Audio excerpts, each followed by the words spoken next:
أعوذ بالله من الشيطان اللعين الرجيم بسم الله الرحمن الرحيم الحمد لله رب العالمين بارئ الخلائق أجمعين باعث الأنبياء والمرسلين ثم الصلاة وتم التسليم على المبعوث رحمة للعالمين سيدنا ومولانا وشفيع ذنوبنا وطبيب نفوسنا أبي القاسم المصطفى محمد اللهم صل على محمد وآل محمد وعلى آل بيته الطيبين الطاهرين المعصومين لا سيما بقية الله الطاردين روحي وأرواح العالمين لتراب مختمه الفداء أما بعد فقد قال الله سبحانه وتعالى في محكم كتابه العزيز بسم الله الرحمن الرحيم زين للناس حب الشهوات من النساء والبنين والقناطير المقنطرة من الذهب والفضة والخيل المسومة والأنعام والحرث ذلك متاع الحياة الدنيا والله عنده حسن المآب. To hasten to the appearance of our Prophet Imam صلوا على محمد اللهم صل على محمد. My dear brothers and sisters, I would like to thank you all for the opportunity of letting me be at the service of the Mu'mineen and the Muslim community of Essex in this holy month of Ramadan. I turn towards you and extend my congratulations on this holy month of Ramadan and pray for Allah subhanahu wa ta'ala to accept our a'mal during this month in purifying ourselves, in asking for forgiveness for our sins and asking for tawfiq in the year to come, so that we can get one step closer to the Imam of our time.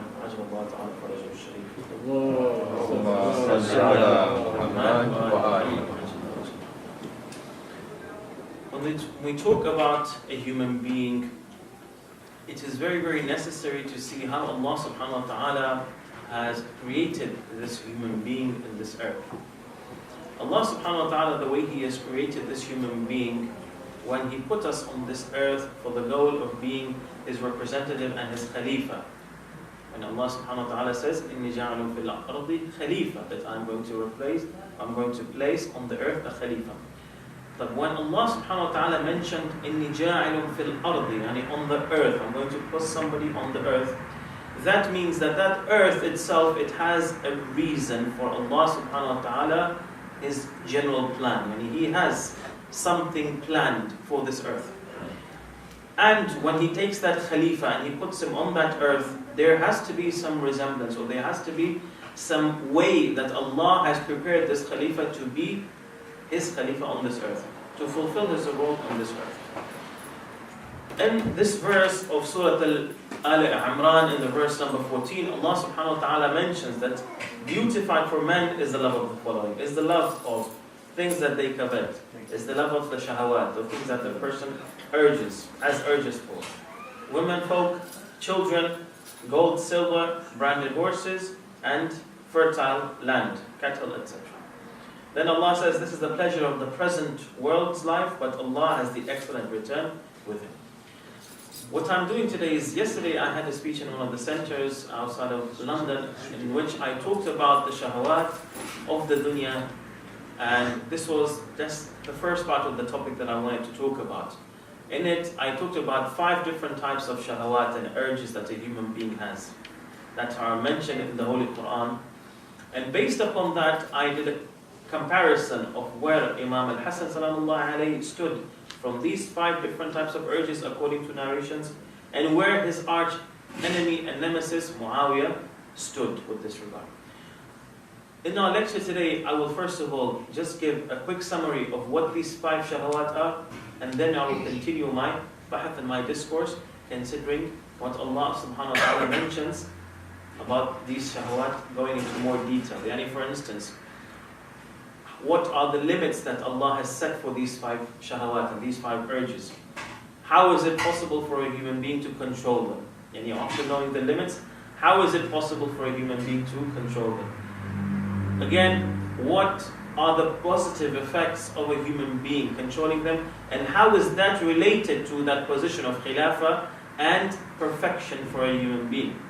On the other end, I will also focus in my discussion later on, what are the ways in which certain people start to be very excessive, do israf, do ibadah, worship these shahawat, and what are the negative effects that these lead to. In essence, we want to know how is it possible for me and you to control these 5 shahawat. First of all, Allah salam. Allahumma salli ala Muhammad wa ali Muhammad. So first of all, the first shahwa, it is the physical urges, the reproductive, the sexual. The second is the love of children and to boast and to brag about them. Thirdly, the love of money and wealth. Fourthly, the love of position and leadership. Hubbul riyasa, hubbul jah. Fifthly, the urge of the stomach to eat and to drink. Shahwa, that Allah subhanahu wa ta'ala has used this word, it in essence means for a person to have an inclination. It is a human being's inclination to fulfill that which is pleasant to them. Al-ishtiha, that which a person craves, wants, desires. Now, sometimes this nafs, based upon where your position is, if our nafs is lawama, nafs is amara bisu, or nafs mutma'inna, like the nafs of a ma'soom, it may be based upon its position and its level of perfection, it will have certain desires and certain cravings and certain urges. These may be mubah, permissible, or may be haram. And those which are mubah, these a human being needs to fulfill them to a certain extent that does not contradict with the remembrance of Allah, dhikrullah wa dhikrul akhirah. Because if a person is very excessive in fulfilling these urges, it will lead to ghafla. So first of all, we talked about the sexual urge. Allah subhanahu wa ta'ala mentions زُيِّنَ لِلنَّاسِ حُبُّ الشَّهَوَاتِ مِنَ النِّسَاءِ. So that's the first thing. Beautified for men is the love of things that they covet. The first thing is women. But Allah subhanahu wa ta'ala, when He mentions this, it is because of the fact that the first and the strongest physical urge that a human being has is this sexual reproductive. It is the strongest. When Allah subhanahu wa ta'ala mentions the love of women folk, it is not that the other sex as well does not have attraction to a man. But a woman is known to have shyness. She is known to have sitr, to be covered, to be veiled. This sitr or these limitations, there may be related to our customs, our urf, our adat, or it may be related to Islam, that in the Sharia of Islam, a woman can only marry one husband. But at that, if you look in society, who is the person who normally makes the move towards the other? It is the man who goes. Correct or not? Right? Based upon that, Allah subhanahu wa ta'ala used hubbul nisa. But that does not mean that there is no attraction from the other side as well. Allah subhanahu wa ta'ala, in this urge, He has put the continuation of humanity. In this urge is the continuation of humanity to populate this earth and to not end in extinction. Because when Allah wants the human being to be the Khalifa, He has to guarantee that this creation that I have created will continue. You will continue to reproduce. If not, if I don't put that urge in him, based upon that, this human being will not want to continue and he'll become lazy, and as a result, it may not, I will not fulfill my goal. So because Allah subhanahu wa ta'ala is Hakim, He is wise, He does everything that is wise. Based upon that, He will make sure that His goals are fulfilled by putting these kind of urges in a human being. However, when Allah does put these urges, He has put certain limitations, certain restrictions. This urge does not mean that you go and you do whatever you like, or you suppress this urge, which is a natural human urge. Neither of the two. Both of them, both of the extremes have led to the destruction of different nations. They have led to the destruction of peoples, the people of Lut salamullahi alayhi, and others. So, secondly, again, the person has to do with this regard, with regards to this shahwa. We know it, look at the Islamic limitations and fulfill it accordingly. Secondly, the second shahwa that I had talked about is the shahwa or the urge of having children and boasting about them and bragging about them, being proud of them. This is my children, they are doing 1, 2, 3. One of the reasons of why a human being loves their children is because a child is the extension of you. Your child is the extension of you, your traits, your characteristics, your description. He is you number 2. He is your junior. He's a mini you. Now, Allah has mentioned this من الشهوات حب النساء والبنين. And the second thing is شهوات من النساء والبنين. The second thing is children. Why is Allah subhanahu wa ta'ala mentioned children as the second thing? Why? Because the first reason is when this union of marriage happens between a man and a woman, this leads to their real children, correct?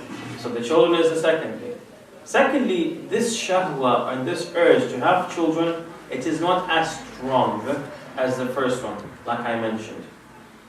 Thirdly, if you have a look at the word that Allah uses over here in this verse, He says, Baneen, sons. He does not say daughters or children. Why is this? And He is Allah subhanahu wa ta'ala ma'adallah. He is discriminating against daughters? No, that's not the case. But Allah subhanahu wa ta'ala, when He mentions this, the first thing you have to know is that in the Arabic language, when you have males and females in a particular group, and you want to mention them, you will use the male pronoun. For instance, all of you recite the verse of Tathir, correct? Bismillah ar-Rahman ar-Rahim. إِنَّمَا يُرِيدُ اللَّهُ لِيُذْهِبَ عَنْكُمُ الرِّجْسَ أَهْلَ الْبَيْتِ. عَنْكُمْ, you, plural, masculine. Question, was Sayyidah Zahra alayhi salam not part of them? Correct? Yes, she was. Then why was she not mentioned? Ankum, why did Allah subhanahu wa ta'ala not say Ankum wa anha? Yani from you and from her. Yani Allah wants to purify you and her. Why? Because in Arabic language there is a principle called taghlib, overcoming. When there is a group in which there is males and females, the male pronoun is used for all of them. But that does not mean that there is no female. So when Allah subhanahu wa ta'ala, and this also applies for nouns. So when Allah mentions sons, He does not mean that also the human being does not have love for his daughters. No, he does as well. But because in this group there is male and female, Allah is mentioning males first, based on this taghlib. Secondly, when a person has a son, normally the custom, especially during that time of the Arabs, was such that they would consider that if I have a son, my memory will remain alive with him through my son. Why? Because my son is going to remain a part of my family, a part of my clan, a part of my tribe. Whereas, if I have a daughter, she's going to become part of another family, another clan, another tribe. And she is going to talk about their memories. And her children will talk about the memories of their father's son. So, that's why when Allah subhanahu wa ta'ala mentions Baneen, one of the things is this. Yani Allah is referring to that love of extension of yourself that you want to remain. And this is going to remain through your sons. Also, one of the things is that when a human being has a son, this is natural. You will feel that tomorrow when I grow old, my daughter is going to be married, she's going to be in her husband's house, correct or not? She's going to be in another family, she will have her own responsibilities. But my son will care for me. So this is human psychology. Human beings believe that my son will take care of me. He will provide for me, he will support me. So this is one reason, again, a third reason why Allah subhanahu wa ta'ala mentions this. Now, in general, this urge or this desire for a person to have an extension of himself, and the love of children, this can be positive and it can become negative. How does it become negative? When someone excessively, with israf, loves their children, this may lead to him performing and committing certain muharramat. Why? I want to provide for my children. I have made £5,000 this month driving for Uber, correct? But I don't want to give homes my children, they deserve this money more. I don't want to give zakat or whatever, the hukm shar'iyya. I don't want to do that. My children deserve more. So I'm going to keep it for them. So what does this brother person do? He's committing haram. He's eating mal haram. Why? Because he wants to give it to his children. Another, on the other hand, how does a mu'min deal with this positively? We deal with it positively by looking at the balance that Allah has asked us to have with regards to this shahwa. What does Allah say? Bismillahir Rahmanir Rahim. Ya ayyuhalladhina amanu la tulhikum amwalukum wa awladukum an dhikrillah wa man yaf'al dhalika fa ulaika humul khasirun. O you who believe, let not your properties and your children divert you from the remembrance of Allah, and whosoever does that, they are losers. So based upon that, your love for your children should have a certain degree. You provide for them based on what Allah has allowed you, but you do not exceed that to the extent that you start to love your children more than you love Allah subhanahu wa ta'ala. Thirdly, what I talked about is the love of wealth and property. That Allah subhanahu wa ta'ala mentions that people, they also love their love of gold, silver, branded horses, and in today, a human being wants to have a car, a nice car, etc., right? Nice Range Rover, and cattle, fertile land, and cattle at that time, fertile land at that time. Today you want to have a nice investment property, a second flat or a second apartment, a second house, so you can lease it. Okay? So in general, this is the human being's love for this dunya. In essence, if you have a look at this, Allah subhanahu wa ta'ala has not dispraised the dunya itself. Allah has dispraised for a person to have connection to that dunya. Excessive connection. Unhealthy connection, that you forget everything. This dunya itself, it is not dispraised. Allah says, زُيِّنَ لِلنَّاسِ. Correct? حُبَّ الشَّهَوَاتِ مِنَ النِّسَاءِ إِلَى آخِرِهِ. Beautified for human beings has been made the following, yani the dunya, Allah, women, etc. Right? Among them, this dunya. However, Allah does not say that this dunya is not good. No, on the contrary, this dunya is the masjid of the mu'mineen. This dunya is the farm for good deeds. This dunya was where Allah subhanahu wa ta'ala has made us khalifa of His representatives of His. Correct? But this dunya, when a person has wealth, he can suffice and he can provide from his family. He will not need to extend his hand for help towards anybody. And this, to love itself, it is a human instinct. The Holy Prophet ﷺ says, Allahumma salli ala Muhammadin wa ala Muhammad. He says that if a human being, if the son of Adam had one valley, he would desire to have a second. And if he would have two valleys, he would desire to have the third. This is human being. This is human nature. Now, how do you strike that balance of sufficiency, to have that qana'ah in you, to be satisfied with what you have? This is based on irada. A negative effect that this love, excess love of wealth will lead to, Allah subhanahu wa ta'ala says, Bismillahir Rahmanir Rahim, concerning wealth, when a person has wealth, Innal insana layatgha an ra'ahu istaghna. That a human being becomes rebellious and he will consider himself to become without need. If you look at the first verse, it will lead to a person become rebellious towards Allah and His commands. I have money now. I don't need to go to recite salat. I don't need to fast. I don't need to commit all of this. I don't need to abide by Islam. So he will start to use his money for his own pleasures. He may start to seek fame with his own money.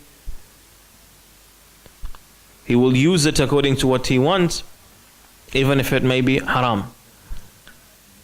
The second verse, it gives you a sense of self-sufficiency. And you do not need ma'adallah, you do not need Allah anymore. That's how a human being will come to feel. if you do not know how to deal with that possession of yours, that wealth of yours. You will feel that I don't need Allah subhanahu wa ta'ala anymore. I have money, I can do whatever I want. I become sick, I go to the doctor. I want to do something I have a particular problem.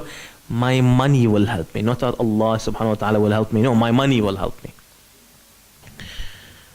As a result, you forget Allah subhanahu wa ta'ala. Why? Because to remember, to worship Allah, you need dhikr and you need fikr. This is something I mentioned yesterday. You need dhikr of Allah, remembrance of Allah, and you need to be able to think, fikr. To think about the ayat of Allah, the verses or the miracles of Allah, the signs of Allah. However, if you have that attachment, severe attachment to money, first of all, you will start to fear, Ya Allah, I have money in my bank account.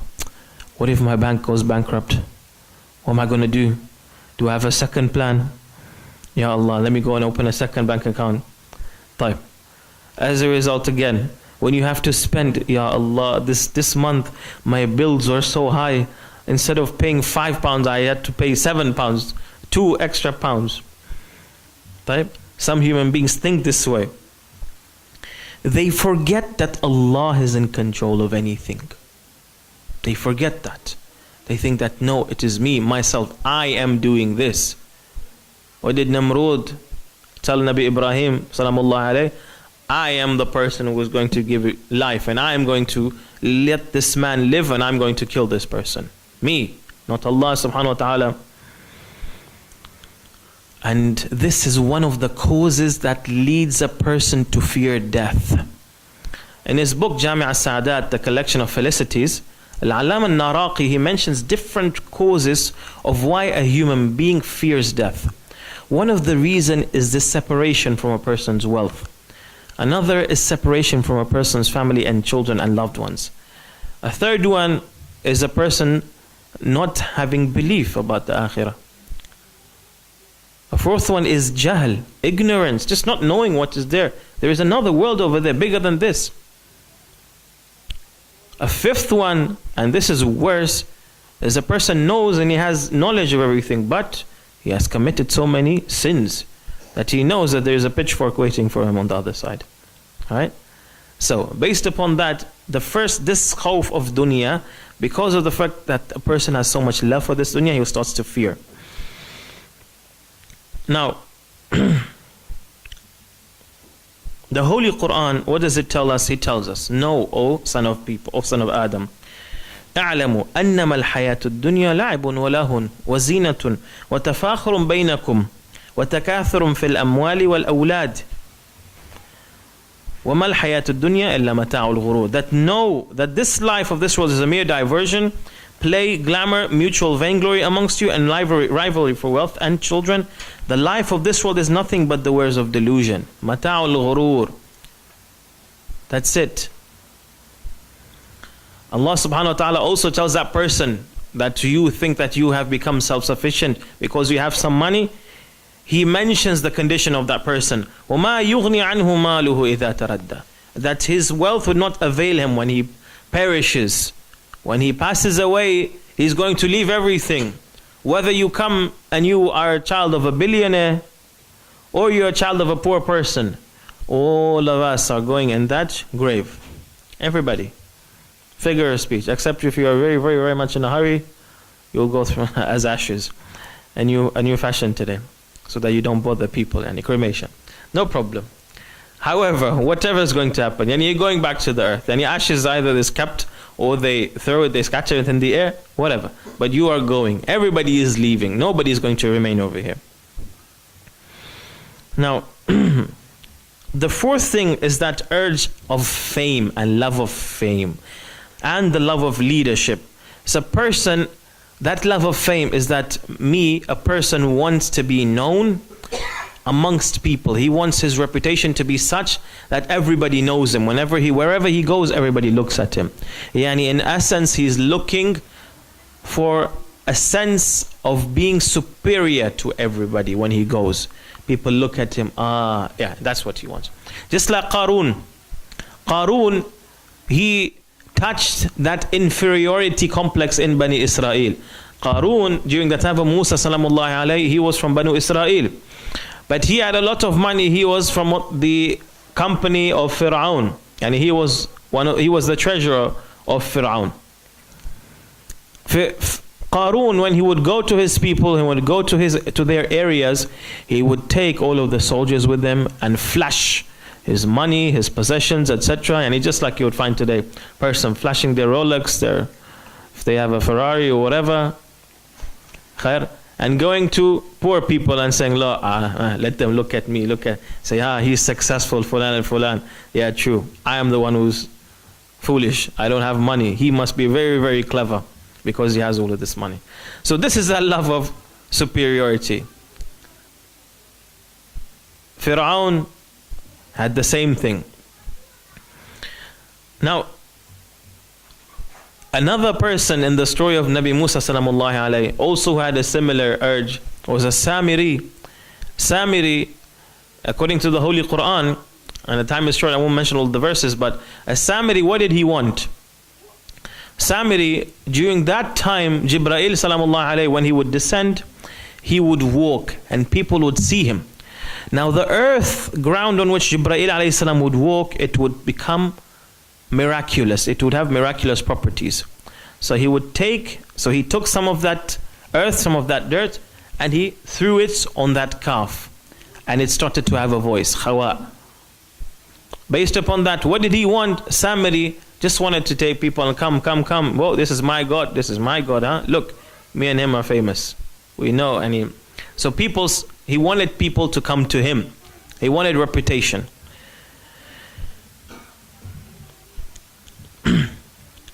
However, reputation is not always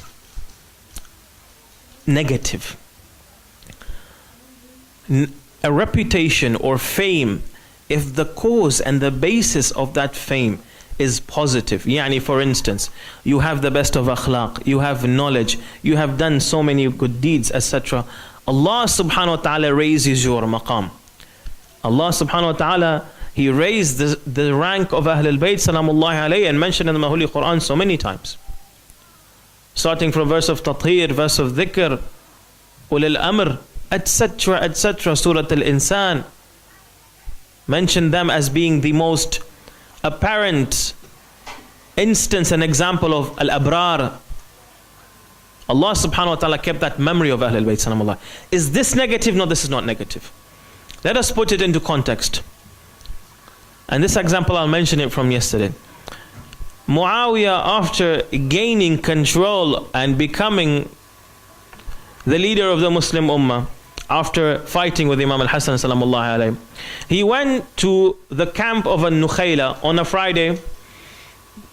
He prayed with them, and after that he told them, I did not fight you so that you could pray, do and fast, give zakat, pray and perform hajj. You already do that.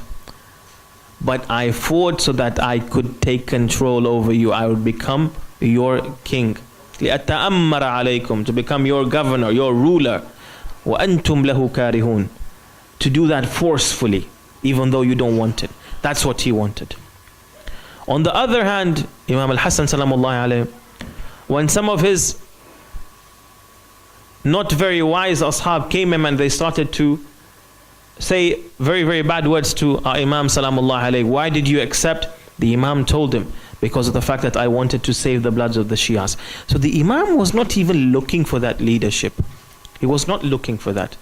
However, in the beginning when he did take that leadership, it is because of the fact that why? Allah subhanahu wa ta'ala mentions in the Holy Quran, Bismillahir Rahmanir Rahim, وَالَّذِينَ يَقُولُونَ رَبَّنَا هَبْ لَنَا مِنْ أَزْوَاجِنَا وَذُرِّيَّاتِنَا قُرَّةَ أَعْيُنٍ وَجْعَلْنَا لِلْمُتَّقِينَ ماذا? What? Imama. That, oh Allah, give us joy and comfort in our spouses and offspring, and make us imams of the muttaqeen, of the people who are God-weary. How is this? Based on the fact that the imam, or those person, or we as mu'mineen, when we ask this from Allah, we want the following. We want to lead, be imams through the best of akhlaq.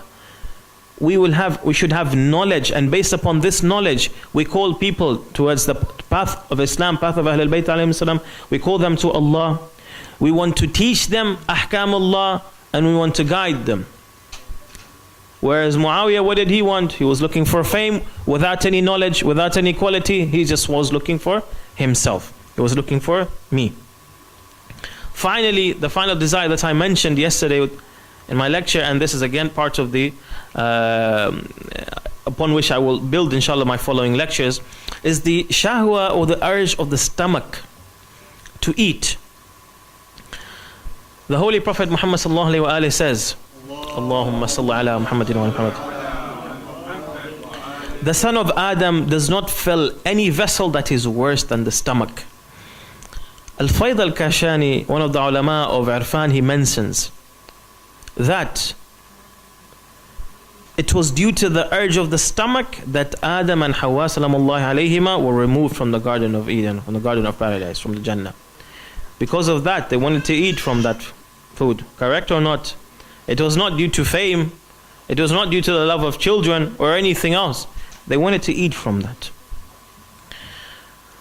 The stomach is a source of all these urges. After a person eats, they come to have those physical urges, reproductive, sexual, from this, based upon this. Based upon the urge of the stomach, a person will move. They say, okay, instead of just eating fruits and vegetables today, let me go and work, حب الدنيا يعني, amwal, so that I can bring money, so that I can eat better food. I can eat meat, I can eat fish, etc. طيب. As he works towards that as well, I also, so that I can provide for my children. And this is the source of all of these. But the strongest is, like I mentioned, the reproductive one, the physical urge.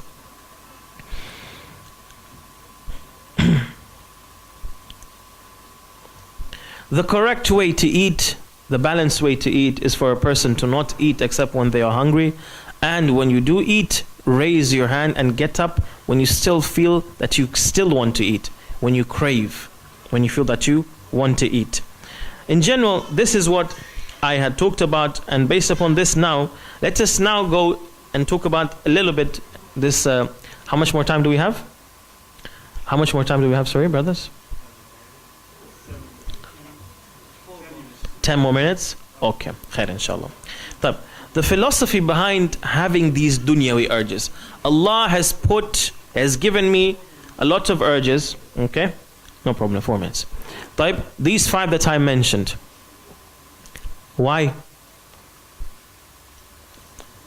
It is because of this. Allah subhanahu wa ta'ala, what did I say in the beginning? He told the angels, Bismillahir Rahmanir Rahim, Inni ja'alun fil ardi khalifa. In a second verse, Allah subhanahu wa ta'ala says, Bismillahir Rahmanir Rahim, وَلَكُمْ فِي الْأَرْضِ مُسْتَقَرٌ وَمَتَاعٌ إِلَى حِينٍ.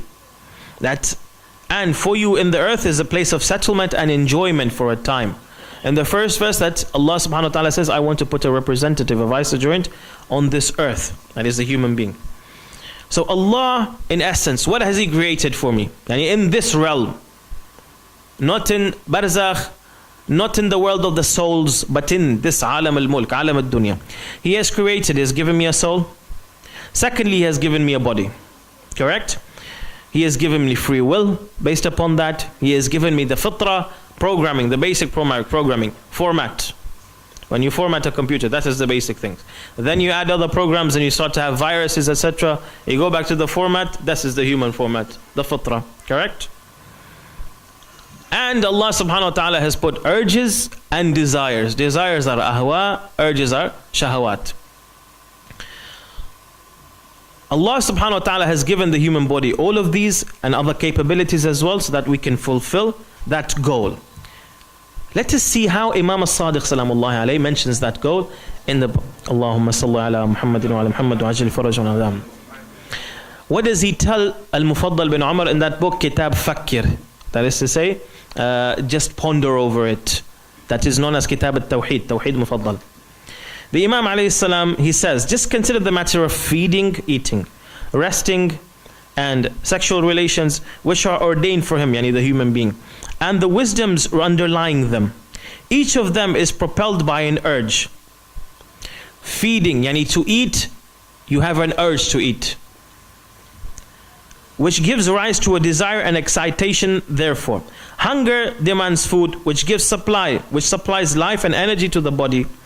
and its substance. Sleep demands rest for the recuperation of the body to remove fatigue. You feel that you're drowsy, so that means you want to sleep. When you sleep, your body, it recovers from any tiredness. If man were to take food just for the needs of this body, and imagine you do not have any urge to eat, you do not have anything called hunger, you only know, that's it, you just have knowledge of the fact that my body needs nutrients, my body needs vitamin, kaza, kaza, kaza, my body needs carbohydrates, it needs proteins. Will a human being go to eat if he only has knowledge, not that urge? The Imam Sallallahu Alaihi says, if man were to take food just for the needs of the body without an urge forcing him to feed from within, it is possible that this human being would have lagged, would have become lazy because of inconvenience or laziness. I'm too busy occupied with other stuff. As a result, what would happen to the body? It would decompose, it would become sick. This would lead to death. Just like sometimes a person puts off taking medicine which he needs to improve his health, which may lead to illness and as a result to his eventual death. Another urge, if producing offspring were to be the sole aim of sexual relations. Imagine, just like certain schools of thought, the Catholics, they say that this particular relation should only be for this cause, just for reproducing. Otherwise, it is better to abstain. Okay? Imagine now, take the case of women. For you as men, this is simple. A woman has to bear pregnancy.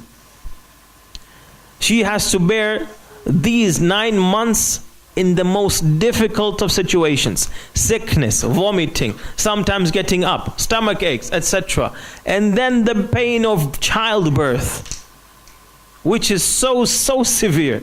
I have seen certain simulations and they put certain devices on a man in order to give him those shocking vibrations so that he can feel them, how difficult it is.